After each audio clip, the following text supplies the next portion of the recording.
This is the Criterion Creeps podcast, and tonight we're talking about Burden of Dreams from 1982, directed by Les Blank.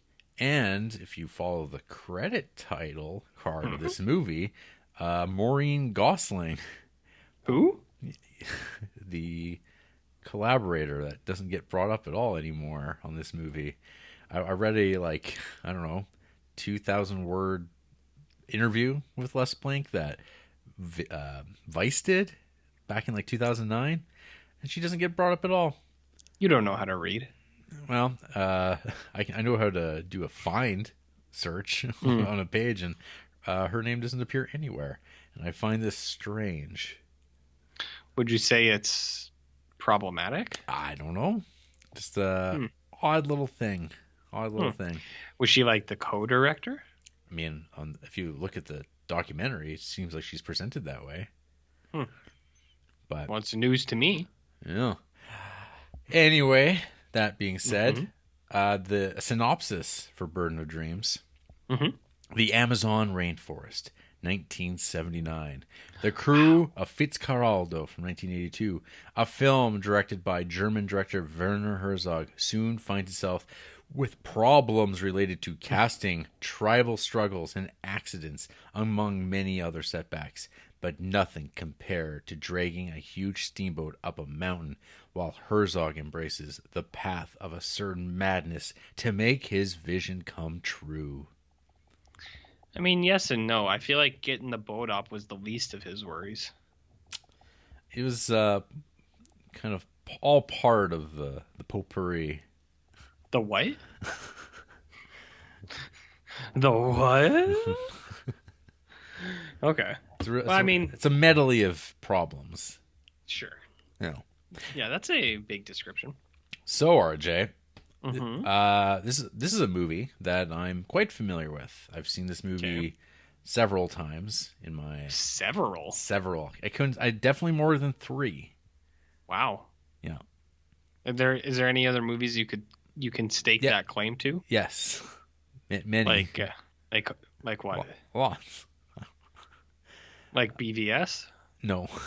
No, RJ. Oh, okay. No, RJ. No, I've seen this Burden of Dreams a few times. I had a Werner Herzog phase where I was watching these Herzog movies. I've got those Anchor Bay Herzog collections, Herzog Kinski, and then there's just Herzog with 5 other movies. I've got those things. I never bought the big square box with Herzog's head on it that I think Shout Factory put out a few years ago. I have no idea if the picture quality is light years better or anything like that than those old DVDs.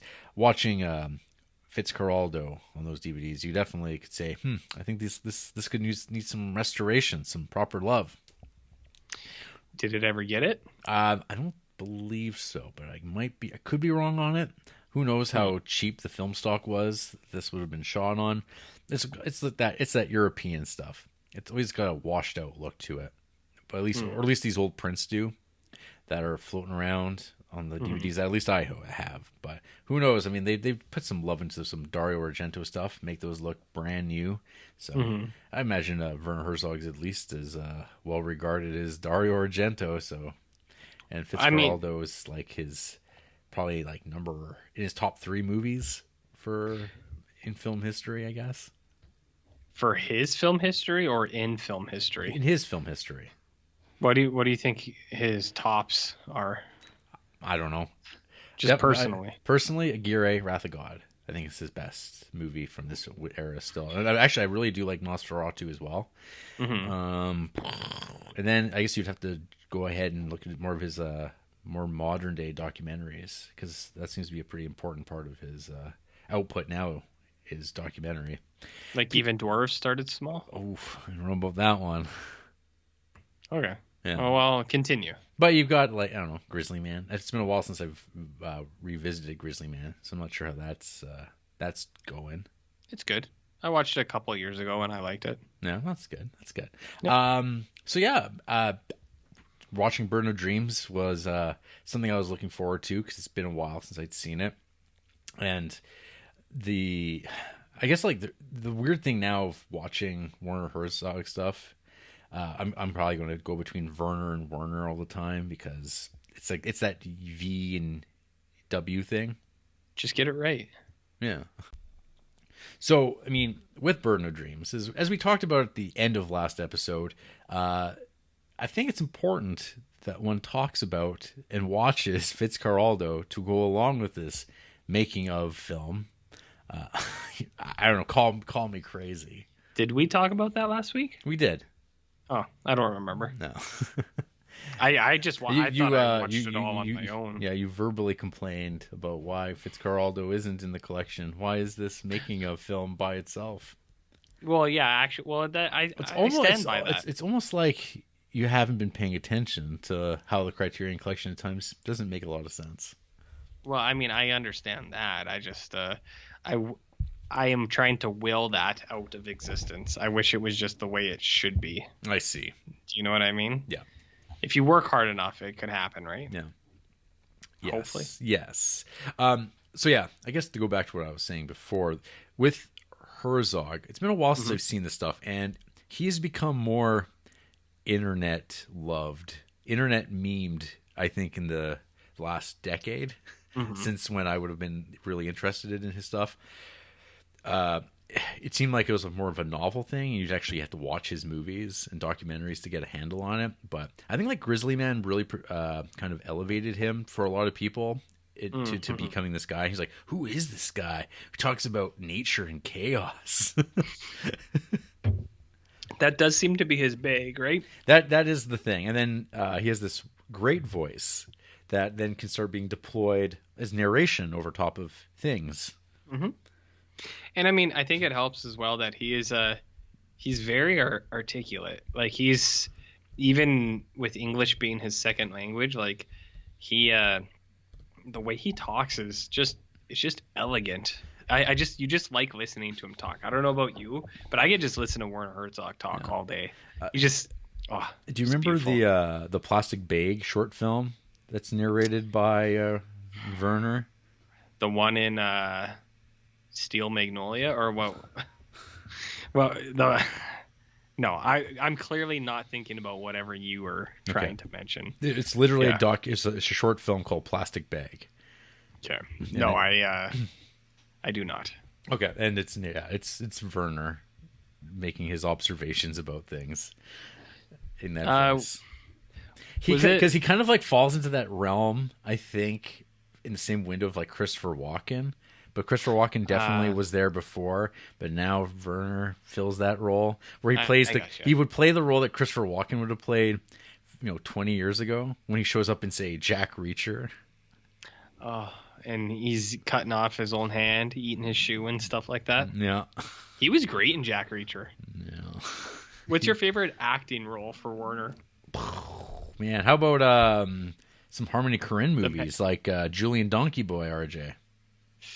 I'm not crazy about that one. I thought you were going to say the Star Wars, because you know how The Star Wars when he wept when he saw Baby Yoda and all that kind of stuff. That's kind of where I feel, or when he's talking about going to see WrestleMania. Yeah. What does he have to say about WrestleMania? He really liked it. He loved the spectacle. That's it? Or when he becomes like a on-again, off-again character on The Simpsons. Oh, yeah. See, I like that. Do you think anyone recognized him at WrestleMania? I think he watched it on TV. Oh, okay. He wasn't like actually there. Oh, look at that. See, he's like... That's too bad. He was on Metalocalypse. That's cool. American Dad. That's cool. The Boondocks. See, he's in Penguins of Madagascar. Oh, that's documentary filmmaker. See, it's all there. It's all there. I got you. Rick and Morty. Oh, yeah. See, that's kind of where the detachment comes. And there's like in the documentary Werner Herzog Eats His Shoe. There is a bit where he's talking about how we become a parody of ourselves, essentially, like, to paraphrase it. And I was like, it really is true, isn't it? This man talking about the morass of dead images, and we need to find new images, and culture's dead, and everything's like for idiots and Disney, and here he is hanging out with Baby Yoda. I mean, that I guess it just shows that time's a flat circle, right, Jarrett? Just all comes around. But then wouldn't he come back around to not doing those things? I think eventually he will. Like, he will die eventually, and then he won't be in those kinds of things anyway. I do think him talking about taking one of those one-way trips to Mars to make a documentary about being the first man on Mars that's pretty Herzog. Mm-hmm. If anyone could do it, it would be him, right? He's fine with that. He's like, why not die on Mars? I'm going to die anyway. So why not? Why not die excited, like in an exciting way, in a significant way? I'm okay with that. I'll allow it. Yeah. I mean that sort of thinking though is also what inspires dangerous psycho people that want to make a name for themselves as well. So maybe that shouldn't be encouraged. Well, maybe it should. Maybe. I don't know. No. I'm not going to say yes or no about anything. Just right in the middle, neutral, Jarrett. Okay. Just like Switzerland. Sure, my friend. So, RJ, what did you know before this week about Burden of Dreams or Fitzcarraldo? You ever seen that movie, Me and Earl and the Dying Girl, Jarrett? You ever seen that one? Nope. It's like a rom-com, like a teen rom-com. And in that movie, there's two buds, and they are big cinephiles, Jarrett. And they make their own movies, and they're spoofs on other things. And there's the one in there that and they call it Burden of Screams. And I saw that at one point. And then before I pieced it together, I've known Werner Herzog for a while, and I've always heard the joke about pulling a boat over a mountain, but I didn't really piece it together. And then I think I remember, like, when I was interested in Burden of Dreams, Fitzcarraldo, it was like once we already started the podcast, and then I was like, well, it's coming down the line eventually. It might be years from now, so I'll just wait. And now it is years from now, and I have waited. So they were both first-time watches for me this week because I waited because I didn't want to. Because if I hadn't, look, I would have been rewatching it, and it just wouldn't have meant as much as it does now. So, to answer your question in a long way, my understanding was limited, or my knowledge was limited. Limited, you say? At best. Yeah. Okay. Because I can't even remember. Have you seen Aguirre, Wrath of God? Yeah. Okay. Yeah, I've seen a bunch of Herzog stuff. I just I never watched Fitzcarraldo or Burden of Dreams because I knew they were coming down the pipe. But I've seen Aguirre, a few others, a bunch of his docs like Grizzly Man, Into the Abyss. I've seen most of. I've seen a lot of his documentaries, not as many of his just scripted films, I guess. Right. Yeah. I mean, I guess now, of course, when I think of this too, I guess I was going to pick his fiction movies. Strozek would probably be in my top three. But that's a personal favorite. I don't know if that's for everybody. That is a grim movie, more unusually grim than other Herzog things. So I think we'll talk about Fitzcarraldo first. So what's that movie about? So, I mean, I imagine most people who would be wanting to tune in to listen to us talk about Burden of Dreams probably already know both these movies, but just in case, the movie Fitzcarraldo is it's about a character, Brian Patrick Fitzgerald.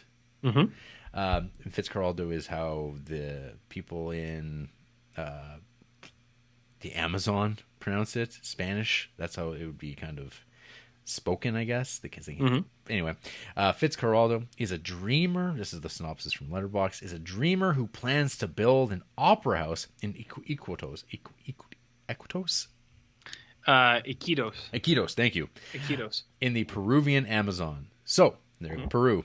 So, in order to finance his project, he embarks on an epic adventure to collect rubber, a very profitable product, in a remote and unexplored region of the rainforest. What do you know about rubber trees, Jarrett? I mean, I think everything I know I learned from Fitzcarraldo. What do you know about opera? Everything I know about opera I learned from Fitzcarraldo.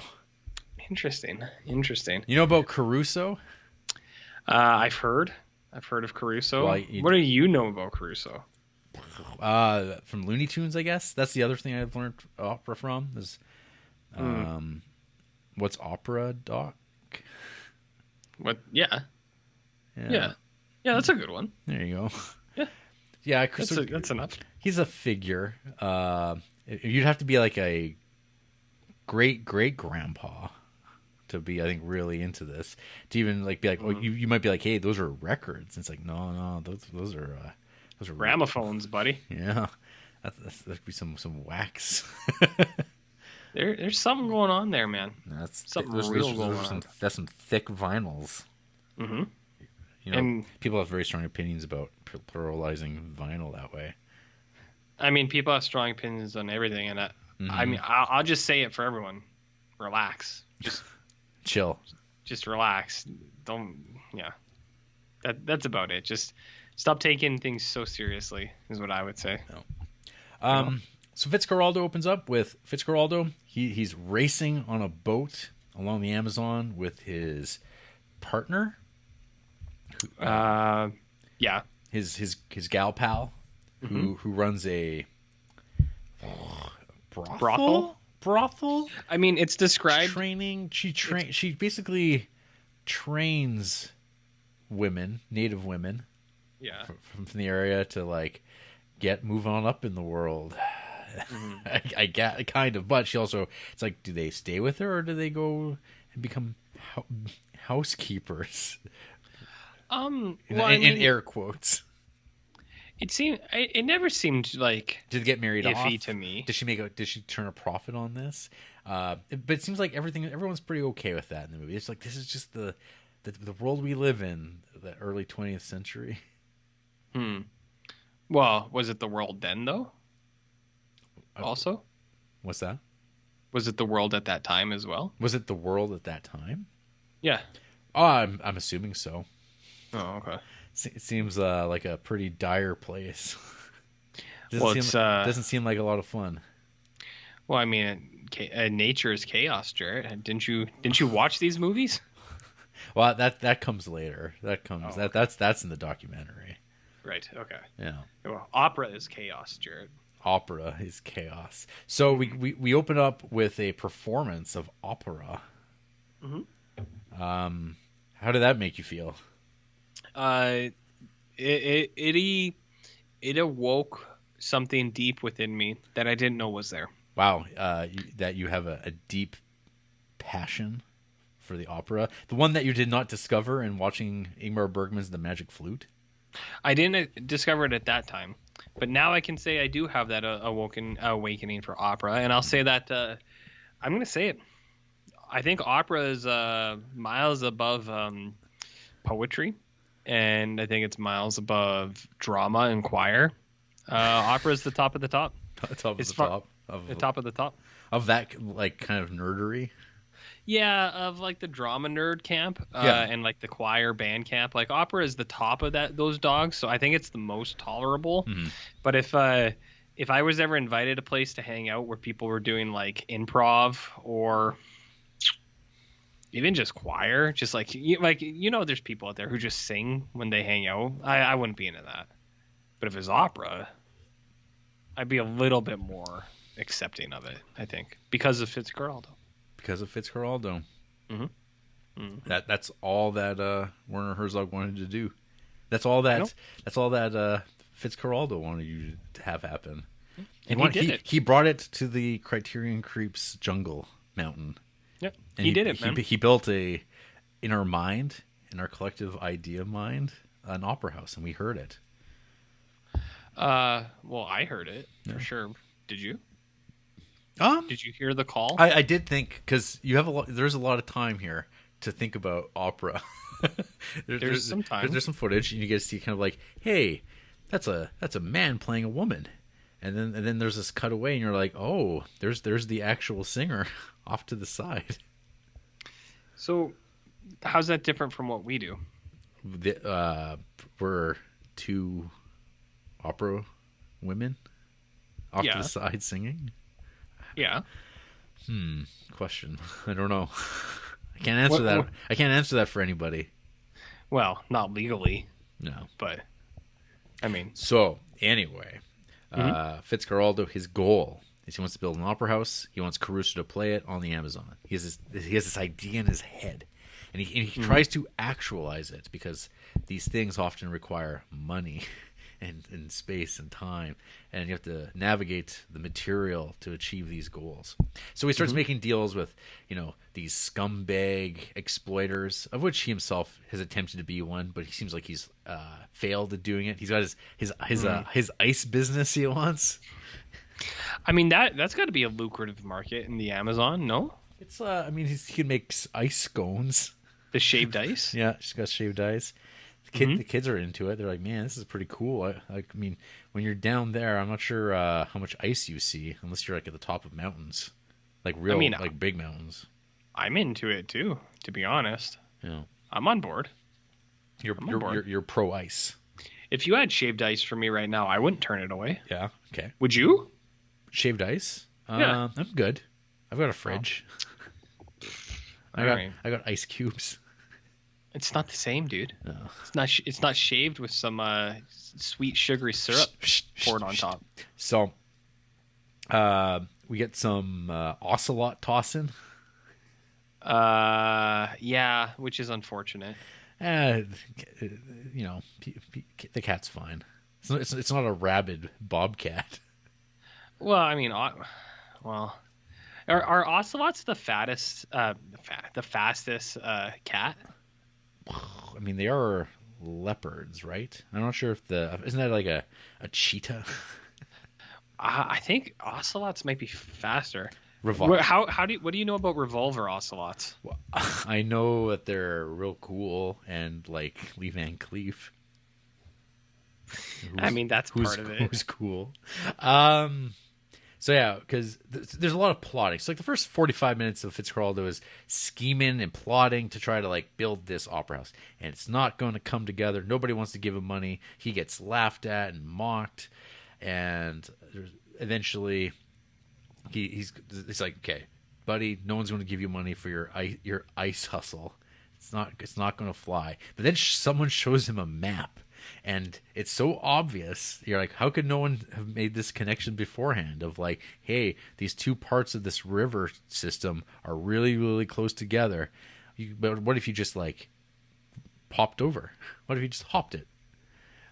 Because his new thing is he's going to be sold kind of the potential deed to exploit rubber trees that are on the other side of these rapids and nobody can actually get through to bring the rubber through it successfully. So he's got this idea, and the whole idea, of course, again, remember, is to make money to achieve the goal. Well, how else do you achieve? Steal, rob, cheat. Steal, rob, cheat. Steal. Oh, in the Duncan book, maybe. Yeah, that hustle. Okay, so I have some updates for you, Jarrett. Okay. An ocelot can travel at a speed of 38 miles per hour. I could do that. I know you could, but they are, however, not the fastest cat breed. The fastest cat breed is the Egyptian Mau, which can travel at 48 kilometers per hour. Well, that's slower than 38 miles. Wait, this says 30 miles per hour. So wait, which one is faster? Well, it's gonna be the ocelot. Well, it didn't come in handy because old Klaus just said, "Get the fuck out of here, kitty." That's domestic. Oh. Yeah. Okay, I got to do some more research. Okay, I don't know how important this is. I don't know. Is it not important? No. Interesting. Okay, yeah. I'll research on my own. So, Fitzcarraldo gets a boat. He gets some money. There's this kind of idea that he's basically getting fleeced by the government. You're like, hey, you got 9 months to do this, and if you don't, you forfeit everything. So there's some pressure on. This is all or nothing. He's got to do this. He has no idea. He's never been to the site. There's been no surveying. He gets a captain The investors, the other rubber barons were kind of amused by this whole idea. He laughs a lot. There's a lot of amusement, a lot of cackling. He's got his man, an indigenous guy from the area who's really good. Cholo, who's really good with engines. Yep. So he's going to be kind of keeping an eye on the investment, and in case things go wrong, he'll make sure the boat comes back. That's the important part. So, group gets on the boat. They head on down the river. There's a cook who brought some ladies on that boat. That creates a little bit of tension. There's some fighting. They get kicked off the boat when they stop over by a church in a very sad scene of watching these 4 people. It's like getting kicked off the Greyhound bus in the middle of nowhere. And it's like, it's their fault though. Where are you going to go? But it's like, but now what? It's they die. You can't cell phone call anybody. Is that for fighting on a boat? If you're being left to die. What is this? They weren't Jean-Luc Picard. They were left like in a village. They could manage. I know. Yeah, they are there, but it's like that might be a long wait till the next boat comes by. That could be a long time. Was the village uninhabited? Well, it's just like those 2 priests. It's like how many of these priests? What sort of trade did they get? Did they get like supplies on a monthly basis, or do they have like a whole stock? Do they have their own farm? Man, the whole jungle is the supplies. Just go out and eat some bugs. We get to see the ramifications of one of Fitzcarraldo's previous dreams, which is to have a train running this ice around the jungle, and there's one of his poor employees who still is running the station. This sad, very happy, enthusiastic man. He's like, I waited for you. It's been 6 months. I haven't heard from you, and he's like, oh no, 6 years. It's been 6 years. And he's got like 4 children. He's met a woman. The parts have been started being stripped by indigenous people that have just like they were taking it before. He's like, well, I can at least trade for it so I can get food and stuff while I wait for Mr. Fitzcarraldo to come back. And he comes back, and he's just there to get the medal. And that's the end of that. It's one of those, I don't know. This movie just like has that big feeling of like a literary novel. It's like a big statement of like just, I don't know, characters being driven forward. I don't know. It's nothing quite like it. It has it's a definite vibe, Jarrett, on its own, as the kids would say. Say it's vibing. It's vibing to a degree. I mean, I believe. How do you feel about the Popol Vuh music? That world music. I mean, I was on board with it for the whole time. Okay. Yeah, I was cool with it. I was like, yeah, I like this. Bring it on. It adds a kind of an otherworldliness to it. Yeah. Well, because so one of the things I felt when watching this too was because of how similar Fitzcarraldo and Burden of Dreams are in a lot of ways, and that they're also depicting the same events in a different way. Fitzcarraldo has like a documentary feel to it. Yeah, it does. Yeah, like because I think about that Jean Renoir movie, The River, which just feels so like much like a period or a movie of its time. Like late 50s sort of ethnographic movie, like saying this is India, these are the people. And it's like very heavy-handed, and it's kind of like almost like you could imagine Fitzcarraldo being made in a different era by a different director, and it would feel similarly. What do you think would happen if they got like Taylor Sheridan, that guy who wrote like Hell or High Water? What do you think would happen if they got him to make Fitzcarraldo? And shot by Roger Deakins? Yeah. Yeah, or it wouldn't be that dude. It would be Denis Villeneuve, for sure. There'd be nothing on the screen. Yeah, it would be a lot of blankness, a lot of fog, and characters standing on horizons looking out into the fog. It's called negative space, buddy. Yeah, look it up sometime. Composition. Yeah, no, that's definitely who it would be, right? If they were ever to try to do something like this again, it would be Denis Villeneuve. Yeah, but he's not doing shit like this. No one's handing out money like this to make a no one's going to be paying you to haul a boat up a mountain. And that which also they didn't really want to do either. 20th Century Fox apparently, at one point was going to back this bad boy. Probably when James Robard and Mick Jagger were going to be in it. James Robard. What a piece of shit. It would have been so bad. Okay. Yeah, I mean, that's Burden of Dreams talk, but like those two scenes that they show with those guys look fucking horrible. Like they both look real bad. That James Robard guy is barely there. He's just ringing that bell. Guys, gotta get the opera house. And Mick Jagger, like, stop trying to make Mick Jagger a thing. You know what I mean? Yeah. Everyone wanted him to be in movies. It's like, why? Who gives a shit? He's not a good actor. Like, he's in a lot of bad movies. Yeah. Well, he would have been in a bad one here. So I was a little confused by that too when they say that like they had shot like 80% of it. Yep. Like, but that was none of the boat stuff then, right? Well, yeah, I'm not sure what was left to do. Because Kinski's in all the boat scenes too. Well, I guess so I mean all the other stuff, like 80% of the movie is like opera and hanging around town, kids staring at you as you lay in bed, and then you put the record on and they all listen to it. Getting arrested at the church and then getting thrown into a cell where you get to sit in a room by yourself, and then across from you are all the the people from there. They all get crowded together, but you as a white guy with a bigger crazy hair, you get your own space. Well, if you saw Klaus Kinski, you would space him out a little bit too. You know you would. Oh, Klaus. But yeah, that movie would have been horrible. So yeah, real bad. It worked out great that James Robard got like anemic fucking illnesses and couldn't and was not allowed to come back. It worked out great for the best. Yeah. I think pretty good. So so Klaus Kinski got to do all the roles because Mick Jagger's character just got removed, which is good. And so it's him, the cook, or Choco or something like that.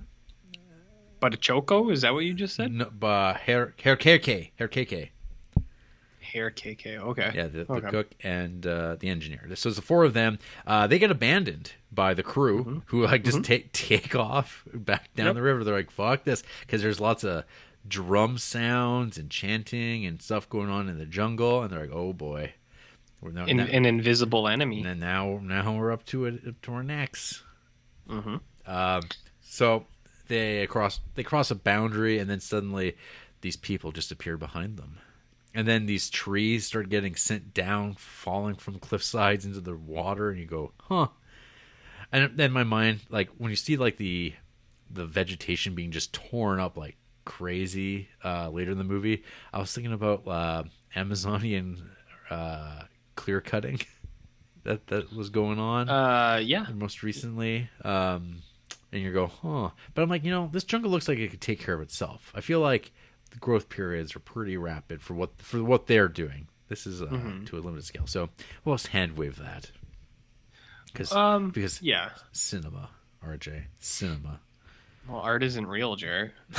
A great man once told me that. I know. He's not with us anymore.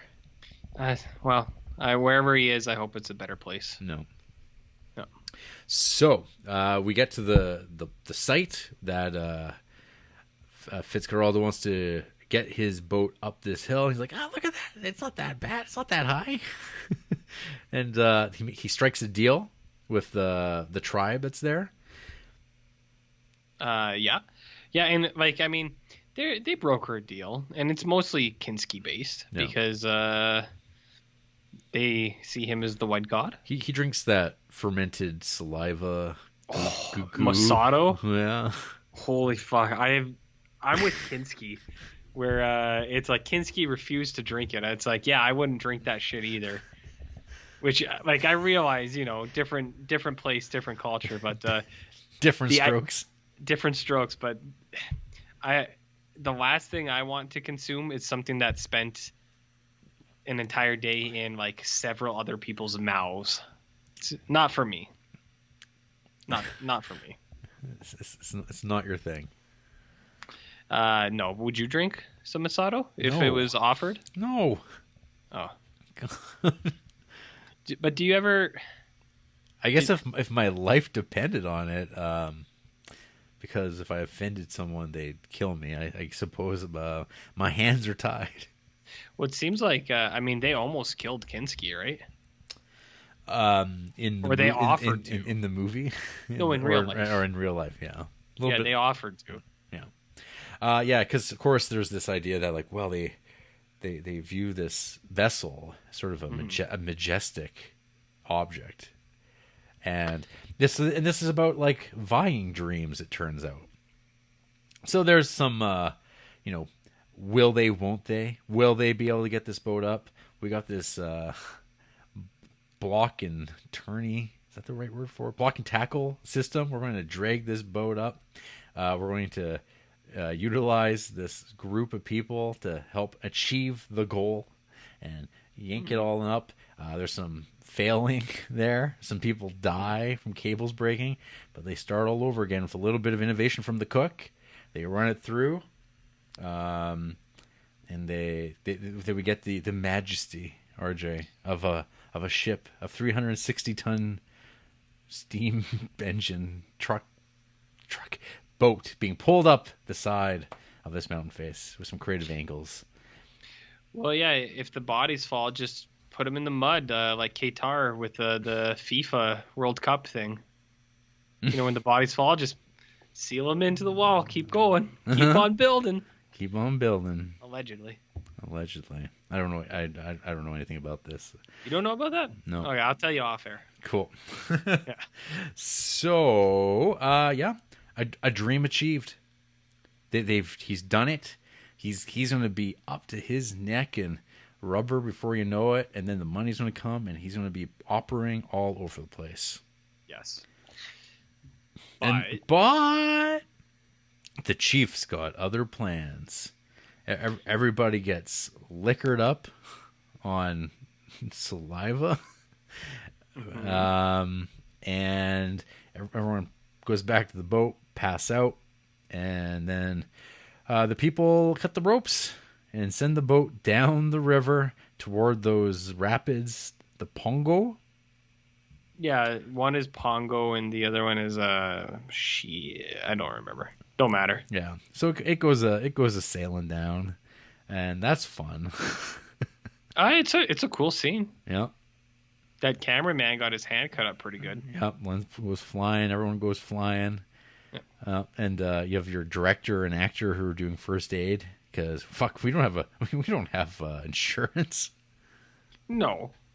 Well, I mean they're down in the jungle for 4 years, man. Like yeah, on and off. Just them out there. Yeah. Yeah, there was no one else. No one else. But then it turns out that this was the Chief's dream. This was his goal, was to make a sacrifice to the river to alleviate the pallor hanging over this area and to lift up these negative spirits. Well, I think it was the collective dream, Jarrett, the right? Collective dream. One dream is another man's other dream. And so Fitzcarraldo's sad. But you know what? This isn't a sad bastard movie because he takes disaster and turns it around and turns into a moral victory. Yeah, I mean, there's some. He chomps down on that big giant cigar pretty proudly. He does. He gets a kind of opera. Well, I mean, he gets an opera, and I mean, I think I really like the conversations. It's very Herzog, the futility of things, and I like the story he tells where it's just like, well, what'd you get out of it? He's like, I was there. That's it. Yeah. You saw it. It happened, but that's all. Can't take it. You can't take it with you, Jarrett, which I think is a good lesson for life. Mm-hmm. Right, Jarrett? You can't take it with you. You can't take it with you, buddy. So, yeah, that's Fitzcarraldo. Kind of a brief overlook at it. And then what we're actually here to talk about is the film in the Criterion Collection, Burden of Dreams, the documentary filmed by Les Blank. Les Blank. I can't call him Blanks. I want to call them blanks, but it's less like blank. Bobby Blanks, the Bowflex guy, or what? Tybo. Typo. Yeah. Do you remember Bobby Blanks? Yeah, I do. Okay. So Good. Les Blank, he got brought in to shoot some documentary footage of this arborist process that's been going on for years at this point. I guess at some point they had met in Los Angeles at some festivals, hanging out, palling around. Werner Herzog made a bet with Errol Morris that to make Gates of Heaven, and Les Blank shows up, and he's going to make the documentary about Werner Herzog eating his shoes. Would you do it? Eat my own shoe? Would I make that bet? No, because What would the bet be bets. between us for the Creeps? Like, what would be something reasonable enough that you'd just be like, yeah, if that were to ever happen, if we ever got endorsed by Criterion, would you eat your own shoe? I would watch Star Trek Voyager. That's not enough. Isn't not it? enough. Isn't it? It's not. You can know. pick the shoe. No, I'm fine. I don't know. I really didn't get a sense of what he was doing with that, because we did watch that documentary. It's on the DVD, and it's on. I'm assuming, is it on the channel? It is. Yeah, Okay. That's where I watched it, and it's a nice short boy. It's only 20 minutes, but because I saw it on there too, and I was like, oh yeah, I know, like I know about this, and then I watched it, and then I was like, why wasn't this attached to Gates of Heaven? Why is this part of Burden of Dreams? But you filled me in on that whole rights kind of thing and timing and stuff. But, yeah, because now you'd be right, because Gates of Heaven is now part of the Criterion Collection, but which I think this should go with. Yeah. Yes, but I mean, it kind of checks both boxes. I think it could go. It's the middle ground, I guess. Yeah, and then because now there's also a Les Blank set that also came out. It's like a couple of his short films or something like that are all in there. That's way later.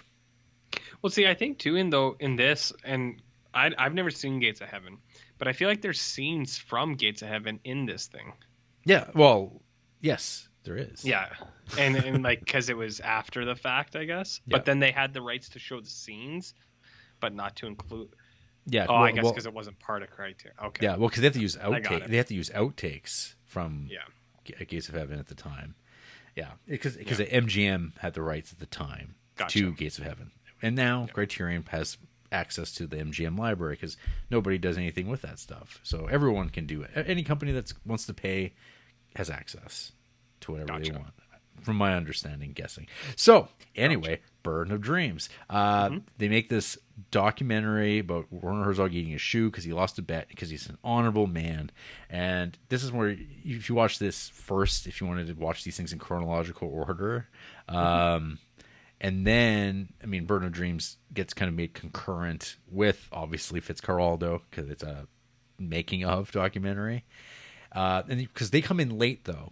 They're not there at the beginning in 1979 when production began. But no, is that true?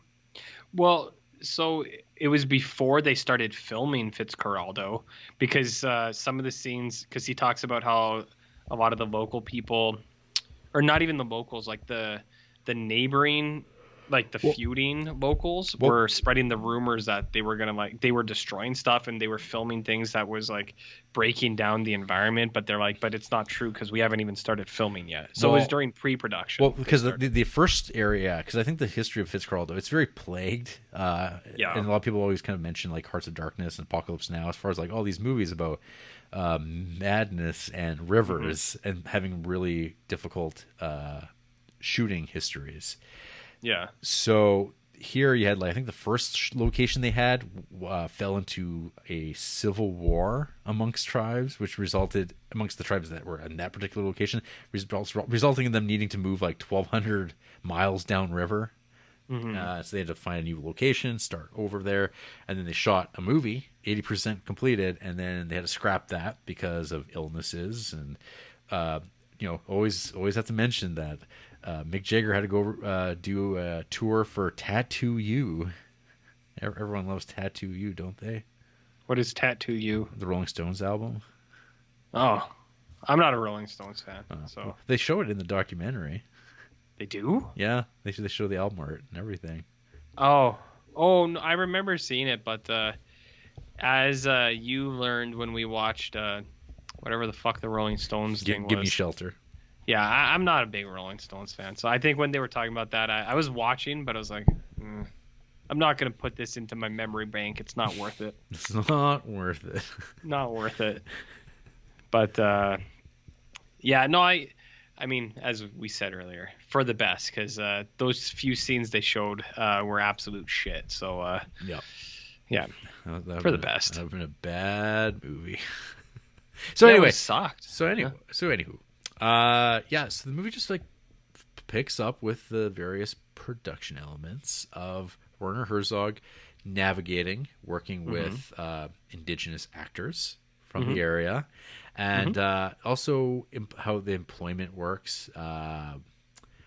And you get his observations about these people, describing them as lions at one point, which is like, So well, I mean, what he's just saying, he's like they're a force, right? Yes. In a sense. Yeah. That was how I took it. Yeah.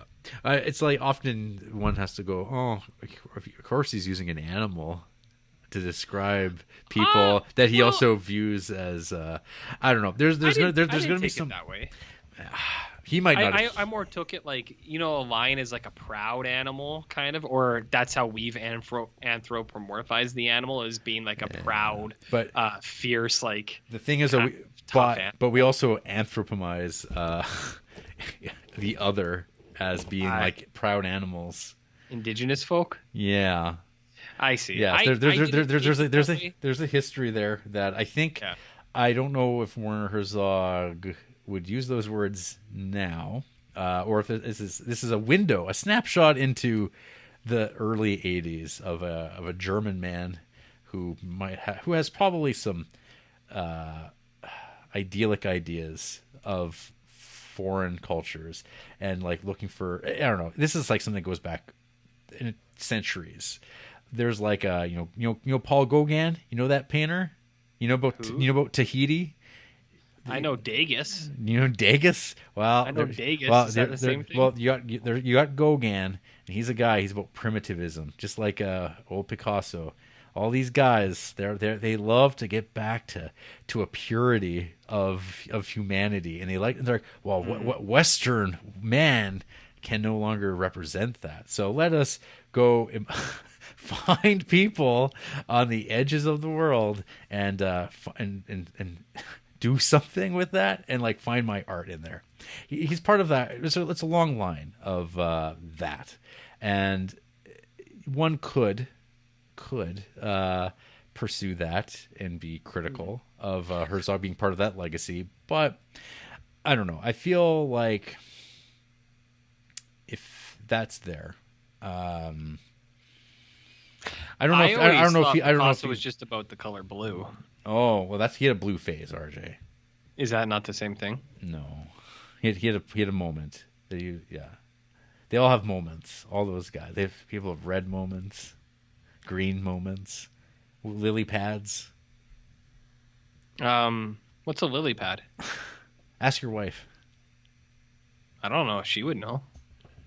I'll ask her. Okay. Sounds good. Okay. So anyway, yes. So we have Werner Herzog kind of do the Euro man stuff when it comes to talking about these people, but at the same time, it could be worse. I think the one thing that I would say in terms of in favor of Herzog is he's appreciative, right? Well, maybe not. That's not the right word. He seems like he's trying, right? Like, and he seems like he's not trying to like belittle or manipulate these people or anything like that. It doesn't seem, at least. I don't know if it's just because he's the one that's mostly directing things. Yes, and they're talking about how much they're paying.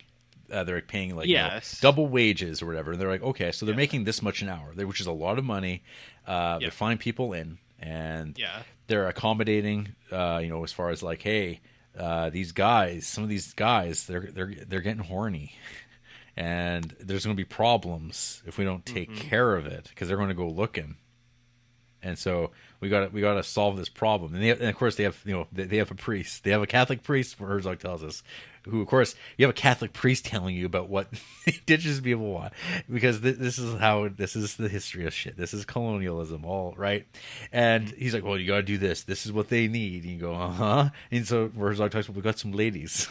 we got some ladies here, and we have probably one of the what the fuck moment for me, amongst maybe some others that'll come up, but when I'm assuming it's Les Blank ask the sex worker, do you enjoy your job? And she's like, no, I need money. And you're like, yeah, dumb, holy fuck, what an idiot this guy. What a stupid fucking question. Jarrett, can I ask you a question? Yeah. Doing this podcast, do you enjoy your job? No. Is that a stupid question? Well, I'm podcasting here in the comfort of your own home. Yeah. I got my minifigs here. I can live pretty prosperously. I don't have to have sex with strange men unless you want to. Do I? Am I consenting legally? Yes, potentially, but yeah. There's some questions. It's a very it's an extremely stupid question, and I was like, what the good lord. But I was kind of skimming this Les Blank interview on Vice from 2009. This guy, I don't know. I mean, he seems like, again, a piece of his generation. So is Les Blank related to Mel Blanc? Mel Blanc? No, different spelling, RJ. Okay. Well, I mean, but it sounds the same. Blanc. And that's all that really matters. Yeah, there's some questionable dialogue in this thing. But I do, as I said, I don't know. It could just be because the people telling the tale are the ones who shape it in certain ways. But it does seem like Werner is for the people. Yeah, yes. For the most part, I think he's there for the right reason. It seems there's weird things, right? Because he talks about the impact. He doesn't want to impact them, and I'm like, what does that mean? I guess because he's making this choice. It's kind of like, is this Star Trek Prime Directive stuff? But at the same time, we're making movies, and you're like, is it too late for that? Are you now you're going to withhold information because we don't want to corrupt them anymore? It's like, well, what does that mean? It's now choices are being made on behalf of people once again. It's fucked. Once you're in it, it's hard to get out. And this is the world we're in, because it's I don't think there's going to be any real winning. It's kind of just dealing with a bad situation. And so this is that's a small part of this, but it's also an important part, because when you see the scale of this and the risks of these cable, when you have the engineer setting up the contraption to move the boat up the mountain, and they're people could die. There's a 30% chance that this works. And if it doesn't, there's going to be people who die. And you're interesting. And then even the people who are there, they're yeah, you know what? I think the leader should be there on the front ground, ready to be killed as well. And I don't really question whether or not Herzog's got a there's a thing that people talk about with Herzog is he's got kind of a death wish. I think so. When he's going out on top of mountains or literally volcanoes that are erupting, and you're like, huh, yeah, he could be dead. But I mean, he's still here. He hasn't died. So he's been unsuccessful in that regard, I guess, if that's the part of the romanticism that one wants to attach to Werner Herzog. I mean, I get it. No. I get it. I think in Herzog's mind, his big thing is that nature is chaos, and it's unforgiving, and all is misery, all is suffering, and he's but no one wants to end their own life. Yeah. So that scene, which is probably the most iconic scene from Burden of Dreams that I think now exists on the internet. It's just him in front of that giant fern, and the quotes talking about the birds singing. It sounds like screams of agony. So apparently that was almost that's a recreation of other conversations that Les Blank was part of with him. Like they were on a canoe somewhere, and they were looking up at the stars, and he's like, "Oh man, look how beautiful the stars look." And then Herzog just went in on. He's like, "It looks like a mess," and he just started going off, and he was like, "Huh?" He's like, "Well, I want this on camera." So he kind of like prompted the interview and like kind of led it that way because Herzog just like these are things that are in his mind. Like people don't just like come up with this stuff. Like this becomes rehearsed. This is God, I think I remember when I was reading about Oscar Wilde. Like one of the jokes with him is always that like, oh, he's like brilliant. Like this guy, like how could anyone come up with this many like witticisms and this dialogue, and like no one can be this fucking clever. And obviously he was, but at the same time, he has like a list probably much longer than our average RJ. I have a good size list. Yeah. Of witticisms. And then there's people who have a ridiculous amount, but at the same time, if you've been around it long enough, you've heard them all.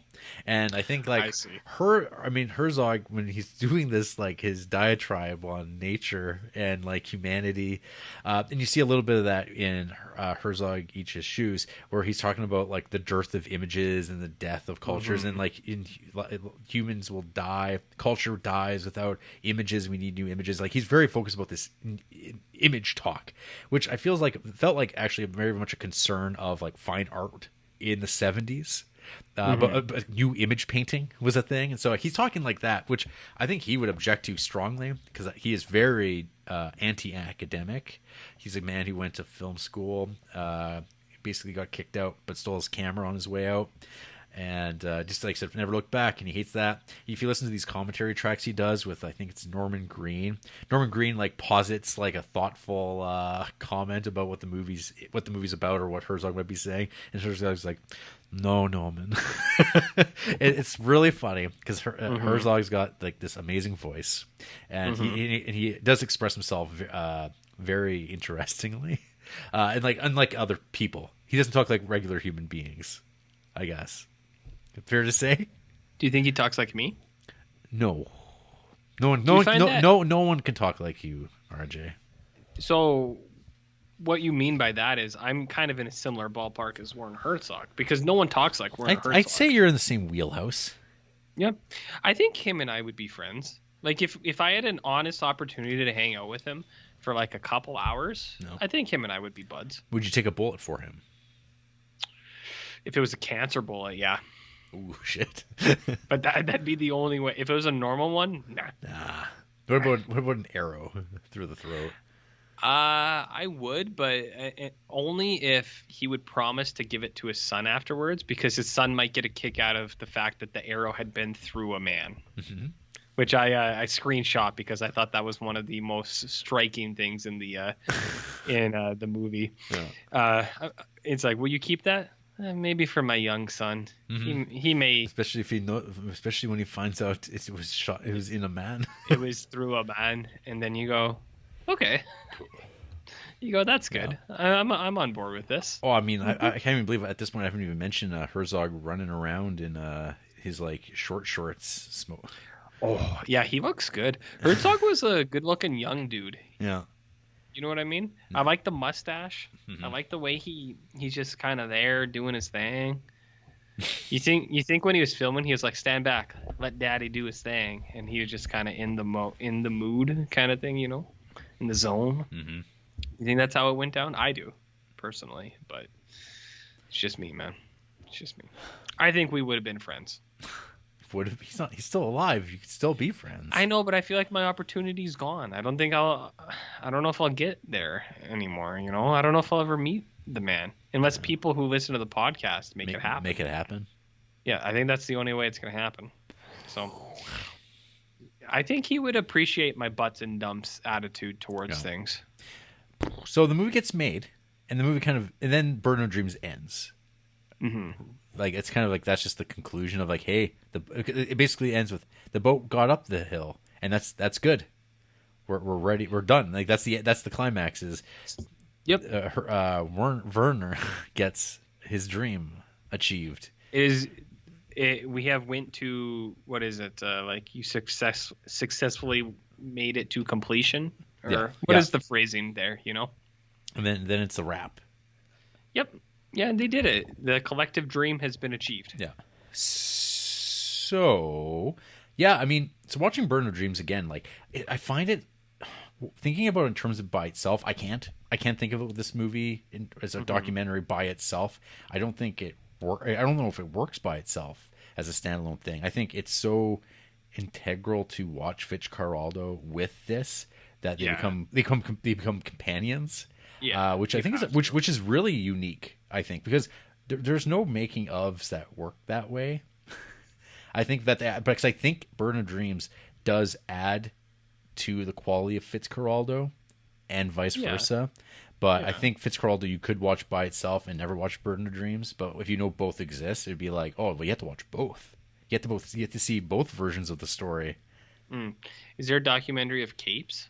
There's Speaking not. of? Well, I mean, it's in itself a documentary. It is in itself. It is a document of a time and place. Okay. Yeah, of It's very, very Dogma 95. Ooh, is it? Can you do the rest of the podcast in a Herzog accent? Like maybe do Danish. You do Danish? I don't think so. I'd have to ask a Dane listener. Say, hey, how's this? What's this sound like? Maybe a little bit further north. Is Mads Mikkelsen Danish? Yeah, he is. There you go.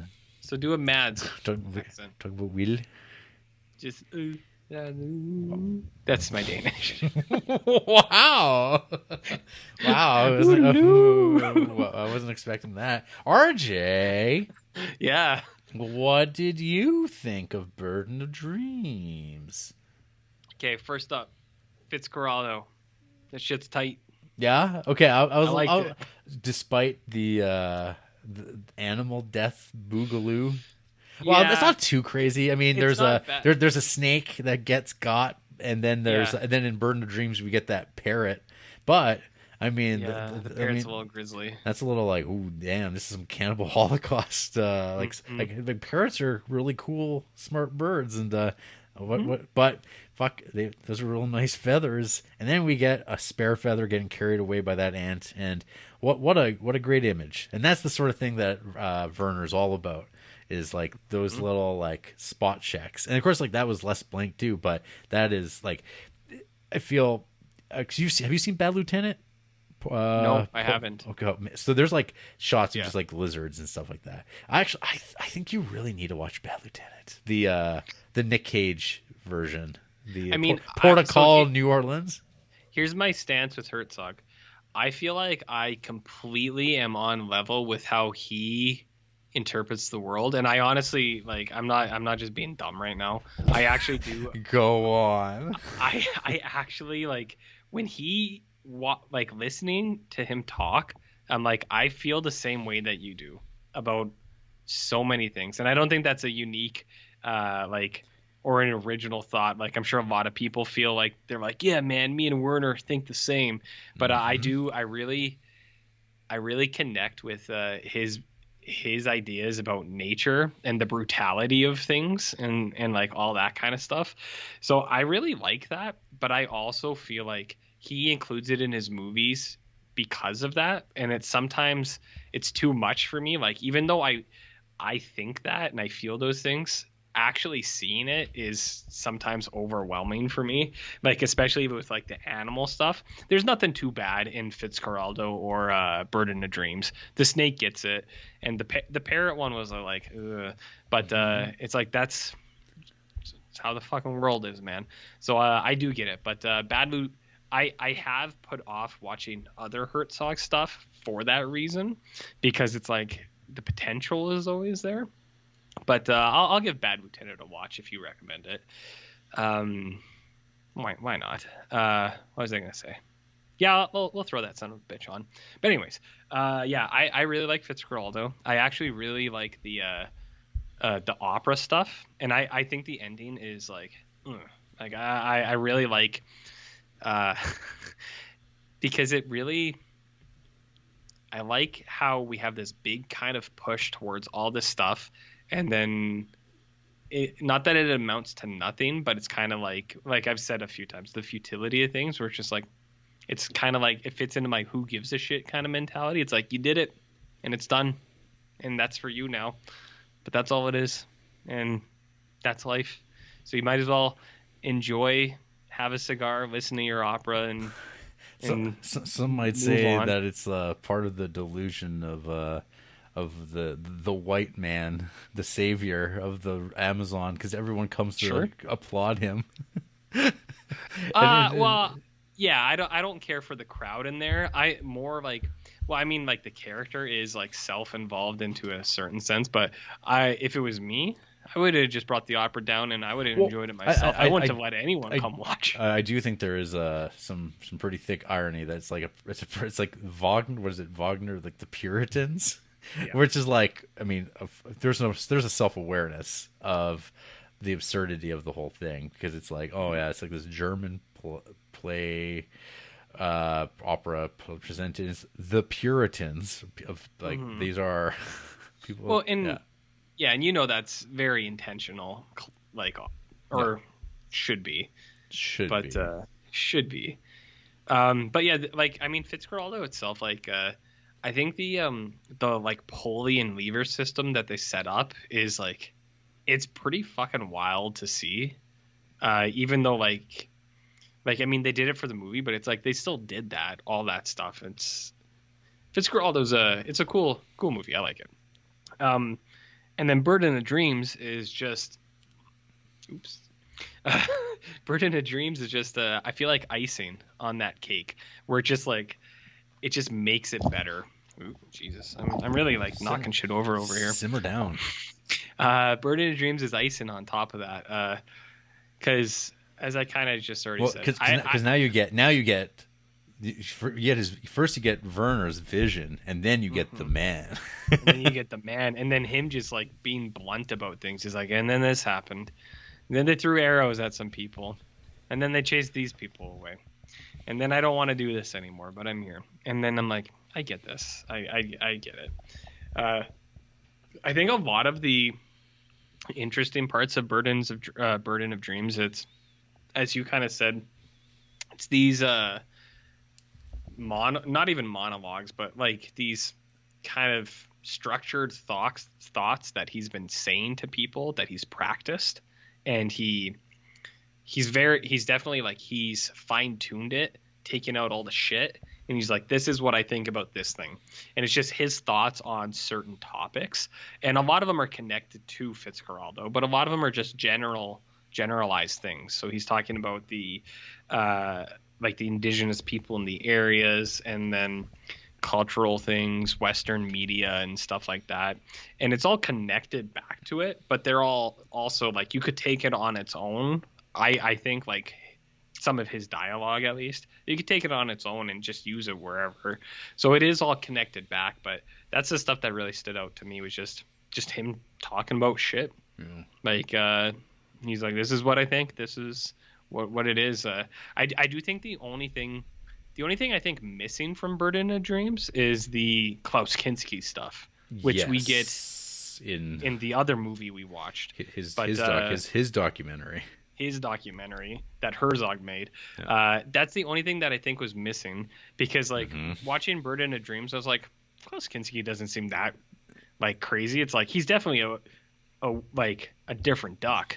Mm-hmm. But like I was like, I don't know, he doesn't seem that crazy. Yeah. And then watching, which is interesting that they play it down so much. It seems like they're selecting not to focus, or they're they're honing in on what they thought was like the main drive, and they're like, we're not going to leave this Kinski stuff in. But now, like, that would be like this major focus of like a modern documentary would be. Actors are nuts. And like they had a meltdown on set. Like, here's Christian Bale, here's Tom Cruise, all for losing it, and like that's just what we expect. And so Burden of Dreams is like, we're not going to. It's like, why did they choose not to include any of that? I don't know. They don't show it at all. Like, I didn't think there's barely any Klaus Kinski stuff in Burden of Dreams, but it's like it's the Werner Herzog show. It's like, what does this guy think, kind of stuff. So you know, as I've been sitting here, I've been thinking about like a critique of Herzog, and it kind of just kind of came to me. And like, I still like Werner Herzog stuff, but I was thinking about this in terms of kind of the flaw, I think, in the way that he thinks of what he's doing. So I remember like years ago, I actually wrote a paper Nerd. on the Sublime. Nerd. And I did use Herzog as a topic of it, and I was kind of just thinking about him in terms of Caspar David Friedrich, which is a painting that everyone has seen, or whatever they call it, like the Wanderer or whatever. And it's this like blonde guy with his back turned towards you with his cane with Wanderlust as he looks out onto this mountainous, beautiful landscape. And okay, so there's that's like this big iconic painting, and like you look at all these Caspar David Friedrich paintings, they're amazing, they're gorgeous, and they influence like landscape as like a genre, is just like, you know, it's prevalent everywhere. And I think in film it becomes far more easy to access because you often need to establish mood and setting, and when you're making movies, it's like you're going to probably reference visual culture, which it's going to be paintings for a long time. So as a little bit of a history lesson, RJ, I didn't sign up for that. I know. So one of the weird things about Canadian art, Canadian landscape art, we have the group of 7. We had these guys who are all like coming from England, or their entire understanding of painting is landscape, a British landscape, but they want to create a new image of a unique vision of Canadian art. And so they just start thinking, we're going to make things look a particular way, but all it is laden with references to recent, like, to the genre that's acceptable within their own like backgrounds, since like, you know, these are all like Canadians, but they're all like just recently from England, or all the paintings that they're looking at are English, and so they're looking at everything in terms of those things, and then they're trying to do that, and then change it on sort of like a slightly abstract level, but it's like all they're really doing is looking at what Americans are already doing, like James Whistler, and they start playing around with the surface. And they're like, but they're trying to present it back to the English, and then the English go, "What the fuck is this? What is this? What's this crap?" But it's like funny because like there's this pitch is like, this is new, and I think about like Werner, like in My Best Fiend. There's that thing where he's talking about that amazing shot from a Gary Wrath of God of like the progression of the conquistadors walking down the hill and wrapping back up, and he's talking about this is the image that will stick in your mind and haunt you forever. And it's like it's a beautiful image, but it's because we have a reference for it, because it is like this sublime like landscape image. It's a painting. Like it looks like it, so it's not like this new image at all. It's an amazing image. But this presentation that I'm going to offer up these things that no one's ever seen before, and you're like, okay, but like, so he's got a boat going up the side of a mountain in the jungle, but it's beautiful, and like and he's like drawing on this like depicting the world before man came to him, before it destroyed.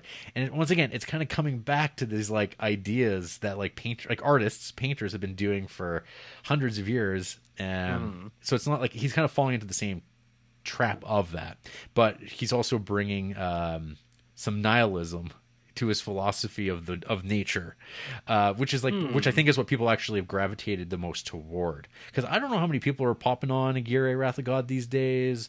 I fucking love that movie. It's like, it's the part of that narrative is like, I don't know, so great. It's a weird, spooky movie, and I love the aesthetics of like so much of it, and it's made for like so little money. It's amazing, great thing. And then sorry, no, you keep going. Keep going. And then I mean, Fitzcarraldo is kind of the second piece of this of the colonial trilogy, because there's a third movie that also is very little played in My Best Fiend, which is Cobra Verde, which I've only seen the one time. And I remember actually liking it fairly well, because I kind of went in thinking like, well, no one talks about this. It just seems to be like this like abandoned movie, like, because in the documentary there's no footage really of it outside of like, oh, here's the thing where Werner's teaching Klaus how to walk, and here's a man who had polio, and like and that's about it. And there's a scene where like they're doing a raid. And it's kind of just offhand. Like, it's very like little attention given to this movie. Nobody talks about it. But I remember, it's been a while. Maybe it's cringier than the other two in terms of like its depiction of colonial life. But anyway, Cobra Verde is. It could be. I don't know. Like I said, it's been it's 18 years since I've seen it, and it's very vague in my mind. Other than I remember being like, this is pretty good. This is actually a pretty solid movie. It was on the channel at one point, but I'm just looking right now. It doesn't look like it's on here anymore. It was. Yeah. So that's too bad. Yeah, it'll come back. Yeah. I was gonna say it's an interesting dive through history that you just gave us, Jared, on what is it? What's that one? The something and the sublime. Do you know those two words? Yeah. You know what I mean? This thing that people say in reviews all the time. Anyways, when did you write that paper? Oh God, in university? Yeah, probably like 2008 or something like that. Did you get a good mark? Yeah, I don't know. Probably. Are you thinking like the beautiful and the sublime? I guess for some reason I thought it was like something like weirder, like the fart and the sublime. But I guess I don't think that's what it is. The butts. Yeah, because it's supposed to elicit terror. That could be what it was actually. An unimaginable or a kind of unfathomable thing that you try to hold into your mind and try to capture, but but then it becomes terrifying. It's kind of like the terror, the television show based on the Dan Simon's novel. Yeah, the Arctic has those vibes. There's things where you start say this podcast. when one starts positing themselves in these spaces, and I don't know. I mean, that's definitely part of it. I think. I mean, this is again. These are things coming to me as I'm sitting here. So. The ramblings of a madman. Yeah. Yeah. One thing I was gonna say, but it wasn't worth interrupting for, was Aguirre is a very good movie, except for those monkeys getting tossed around. Monkeys got some. Well, and then that's Klaus. That horse that gets pushed into the river. That's except for those two things, that is a pretty good show. Mm-hmm. Yeah, but they do push a horse into a river, and that's doesn't seem great. Well, wasn't the horse an asshole though? I mean, was the horse did he was asking, or was he asking for it? Or the way he was dressed, I guess, probably. Mm-hmm. With his little conquistador outfit? Potentially. No, that's interesting. I didn't think of it like that. This is just thinking. I mean, yeah. One could put old Werner through the ringer, I think. The one thing I'm curious about, too, is like, hey, there's like that saying, like, hey, they made a deal that the production company will help the people with their land claim. And then, like, it ever happened? It might have played out, because I mean, that's like 1980. I was kind of trying to find out. So the Ashanika people, I think they make up like less than 2% of the population of Peru. There's a very small group, and it sounds like it got better, because up until like 1974, it was fuck you. So I think that was like a recent thing that was happening as they were making that film. So I mean, it's not the topic really of the documentary. They're putting it in there, but they're also making a making of the film, and also focusing on the people that are there, because you get that scene with the fight between the sisters and knives being drawn. Yeah, and it's like you get like sort of those interstitial moments of like, life goes on here. Like it's not just this moment caught in amber where it's like, oh, we must keep them preserved. It's like, no, they're gonna go like live life like after you leave. There's this movie, and it's like pretty like weird, because when you're watching the footage, you're like, fuck, that's right. This is like, Fitzcarraldo's a movie, but it really it feels like they've traveled in time, and like it does. Yeah, they achieve that feeling pretty well. So kudos to Herzog for seeking his quote unquote authenticity and purity of image. I mean, I don't think anyone could ever. Oh, but the end of the movie though, efficiently say that he's not authentic. That shit goes out the window at the end, where just like, I don't know, like when the opera people show up, like with their motorboats. and the sideburns, and you're like, oh, I see. Now we're back to 1981. Yeah. Well, I mean, Anachronistic. maybe Anna Karina, Yeah. the official simp of the Criterion universe, Mm-hmm. or simping for. So, My Best Fiend. So wait. Yeah, sorry. Was that actually called My Best Fiend? Yes. Oh, it is. I never read the title. I thought it was My Best Friend the entire time, but My Best Fiend is way more fitting. Mm-hmm. Way more fitting. Yeah, this is a wild ride down the Herzog train. I do think that so the only thing here is like it very clearly, and like Herzog is up front where he's just like, yeah, he's like, we had a strange relationship where it's like we fed off of each other very well, but we also hated each other, and he's like, so it's kind of a back and forth kind of give and take. He's like, we worked great together, we loved each other, but we hated each other, but we loved each other. So then a lot of the things he does say, I think you have to kind of take with a bit of a grain of salt, where it's just like, well, like Herzog has very openly said, he's like, he drove me crazy. So he's definitely biased in his kind of viewpoint of Kinski, but also Klaus Kinski looked pretty wild. Like he was up to some pretty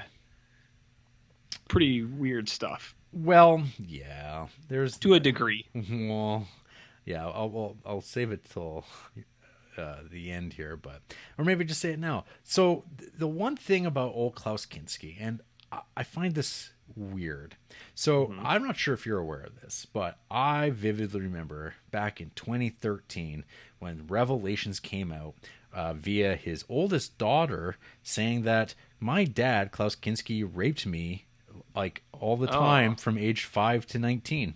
I didn't know any of that. Yeah, and this does not stick to old Klaus Kinski at all.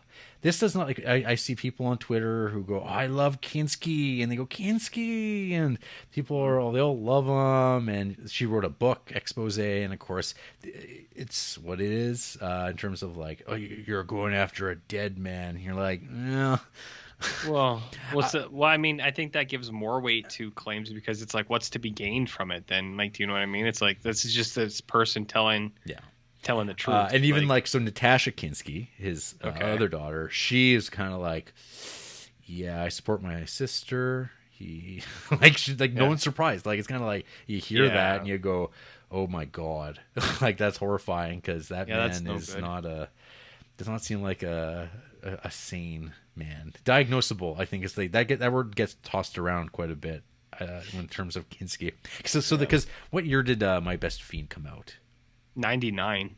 Okay, so yeah, I don't know how close Herzog and Kinski actually were outside of making movies together, and were they palling around at Telluride, and were they hanging out back at home and stuff like that, or is this just like I don't think so. Weird dark secrets of weird tales of incest and stuff like that, and you go, oh, but it's like for whatever reason that part of the Kinski, and it's on Wikipedia, it's not like secret knowledge. You type it in to Google and there's like the article, but like, no one talks about it with the meat. Like, I remember there was like that fucking Rotten Apples website that started that where you could type in the name of a movie and it would name accused people.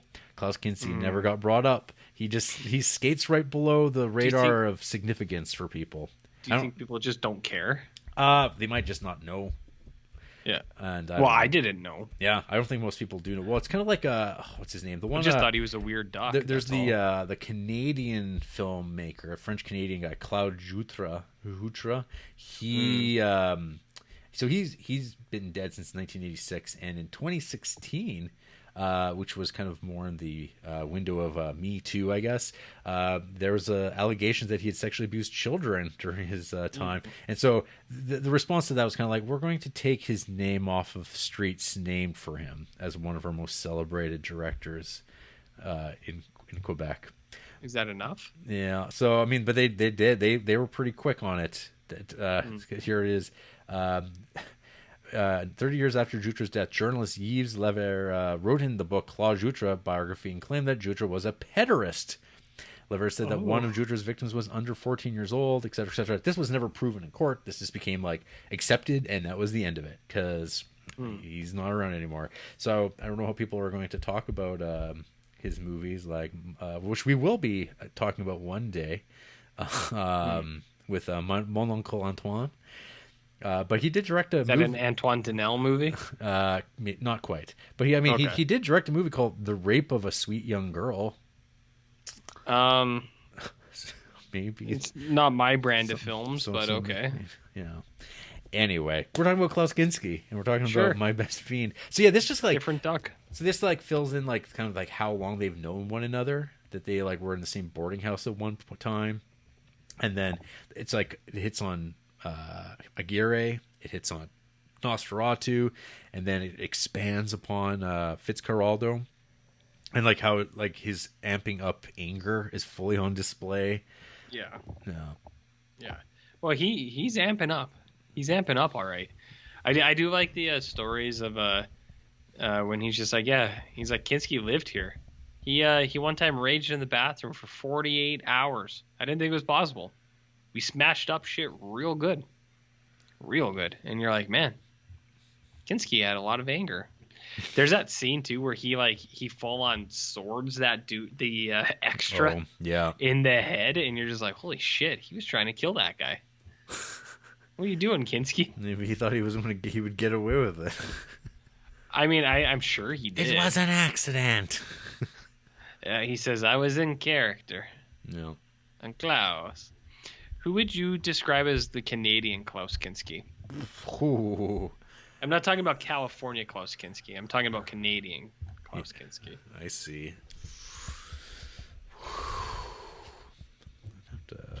Elias Koteas without the accusations. Okay, that works. Yeah, so My Best Fiend. You told me to watch this. And I was like, okay. There's no better time to watch it than now. No better time. It was it's just more good Herzog in my opinion, where I just like listening to Herzog talk, honestly. Mm-hmm. And it's like I said, we didn't get a ton of Kinski stuff in Burden of Dreams, which is probably for the best, I guess. But you get it all here, and then this really paints the picture where like, man, Kinski was crazy. Like he was a wild man, a wild and crazy guy, a couple wild and crazy guys. He had some. I think he had probably some issues that should have been treated, but addressed. It wasn't. It's not what happened in the time. So they just said, hey, why don't you use that for acting? Yeah. But I don't know. But I liked my Best Fiend. Nope. Yeah, this is I guess another more good stuff. This is an example of kind of late phase Herzog, kind of because his 90s is kind of in this weird nebulous space, and then this I think kicks off like where he becomes like Herzog 2.0 for people, and then people start watching his movies again, and they're on DVD, and the novelty of how Herzog expresses himself, I think, settles in. At least that's my experience, because I mean, this also aligns with me becoming aware of Werner Herzog, because Roger Ebert's writing his great movies list, and the Aguirre shot pops up. I'm reading Danny Perry's cult movies list, and I see Aguirre's in there, and I'm like, who's this Werner Herzog guy? What type of movies does he make? And these are some weird looking movies, very desaturated and off and German. Well, they're very German, to say the least. No. To say the very least. Mm-hmm. On it, I don't know. I was going to say something about German people, but maybe I shouldn't. Yeah. Do we have any German listeners? Probably not. Not sure. Just a Lithuanian one. That's all. Well, man, we've been talking for a bit. You want to talk about who hates Burden of Dreams? Sure. I can imagine. There's some short ones, some long ones, everything in between. Just like you and me. That's right. First off, we're going to go with DZ-015. Okay. Half star, the lowest rating there is. Okay. Privileged white man uses free slave labor, it wasn't free, of indigenous peoples to fill his ego. racism in a nutshell. I mean, I don't really agree with that at all because they paid them. They claim to pay them, but I'm sure, and I have no reason to question it. Yeah, I mean, I guess that's a good point. They could say whatever they want. Yes, but I don't know. I don't really buy this person because they gave Walkabout 5 stars. And I feel like they're saying one thing with one hand and doing another thing with the other. Do you know what I mean? Because I'll tell you about that later. Yeah. So I don't know about this person. They don't have a ton of films watched, to be honest. But the Walkabout thing stands out to me. So I don't trust you, person. Yeah. Next, we're going to go with John Latour, 1 star. This is the long one. This documentary is a behind-the-scenes look at the production of Werner Herzog's Fitzcarraldo and all of the difficulties faced by the director and his crew as they strive to bring Herzog's vision to life along the Amazon River. Having been impressed by the final product, this making of didn't strike me as much. Most of what was covered was evident by the finished film, but there were certain things, like more details about the native tribes and their social structure, that could only come across this way. There's also some extra footage of Jason Robards as Fitzcarraldo before Robards fell ill, and Mick Jagger had to go on the Tattoo You tour with the Stones. Robards was eventually replaced by Klaus Kinski, and Jagger's role was cut completely. Comparing the two is a no-brainer. Robards looked completely out of his element during the bell tower scene, and I'd have chosen Kinski over Robards Jagger any day of the week. Sorry, Jason, you're just not crazy enough. The biggest disappointment of all is the lack of anything with regards to Kinski more than a passing note. We don't get any interviews with him. We see none of his off-camera temper, next to nothing of that sort at all. Watching My Best Fiend, I know what went on, and to see Blink completely skip over it all misses a good part of the story and is a tremendous shame. There's some on-set insight by Herzog as he describes his motivations and desires for the marathon production, but other than that, I found myself bored at what this film had to offer. My suggestion is to watch Fitzcarraldo instead, listen to the commentary after viewing the feature, and then perhaps take in My Best Fiend instead of tracking this disappointing documentary down. I mean, I think it's too bad that this person doesn't like the doc. Yeah, they have good points, but I feel like... But 1 star? Yeah. Well, their ratings are a little bit wacky. They watch a lot of horror, and they're a fan of a horror podcast. Clearly not Ghoul School. But I don't know. Their ratings are a little bit all over. Like, they have good ratings of 5-star films, but then they also gave Midsommar 5 stars. And then 1-star films, like they 1-starred Prince of Darkness, like the Carpenter Prince of Darkness, and it's like, really? And then they 1-starred The Frighteners, and I don't know where you sit on The Frighteners, but I think The Frighteners is pretty sick. Like, not 1 star for sure. So I don't know. They just watch a ton of horror. 1 star for the new Suspiria, so it's like, it's not bad. Not bad. I don't know. They're a little bit all over the place. So I've got one more for you. And this is near the bottom of the first page. Joe Kinzo, 2.5 stars. Totally real name. Documentary about a megalomaniac who fancies himself an important artist, making a film about a megalomaniac who fancies himself an opera fan. If you can slog through the arrogance and triviality, there's a lot of pretty scenery. This is a lot from a person who gave The Lighthouse a 0.5 star, Jarrett. Open and shut. And they also gave Maximum Overdrive a 0.5 star. And then only 5-star films, one of them being Hamlet. That's right. The Laurence Olivier Hamlet, Jarrett. Oof. Mm-hmm. So, and Trouble in Paradise. That's right. The Lubitsch Touch. They gave 5 stars. So weird stuff here. I don't know. I don't trust any of these people. Do you know what I mean? I don't trust them. Not good. The evidence suggests not to trust. Not good. Not good. But I don't know. Where I sit, I thought Burning Dreams was pretty sick. Pretty aight. Pretty aight. Pretty aight. Yeah. Not bad. Not bad stuff. Not bad.